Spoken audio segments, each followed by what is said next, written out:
Les obsèques nationales de Winnie Mandela font l'objet de décryptage dans les journaux burkinabés qui rendent compte par ailleurs de la visite du Premier ministre malien à Ouagadougou. Aimé Solange Yigma pour la revue de presse.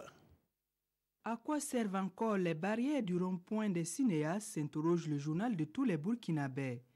Le journal constate que la gendarmerie a levé ses bandeaux de sécurité. Il reste ceux de la police municipale. Est-ce à dire que les enquêtes se poursuivent encore un mois après les attaques?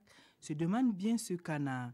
Quoi qu'il en soit, il souhaite que ces barrières soient levées pour le bonheur des usagers de la route et des commerçants, conformément au désir des autorités de ne point donner de motif de satisfaction aux terroristes. Et d'ailleurs, dans le but de lutter contre ce fléau, le Premier ministre malien séjourne au Burkina à la recherche de solutions concertées. Il a par ailleurs indiqué que les deux nations font face aux mêmes problématiques, rapporte Sidoya.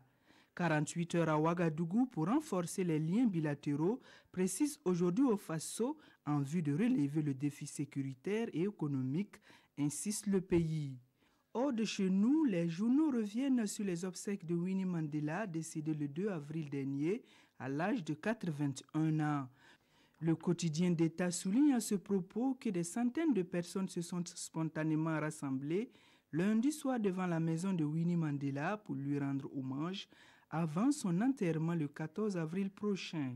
Occasion pour le président Cyril Ramaphosa de saluer la mémoire d'une voix du défi et de la résistance, indique le pays, qui voit en elle un symbole de courage et de détermination pour les femmes du continent, voire du monde entier.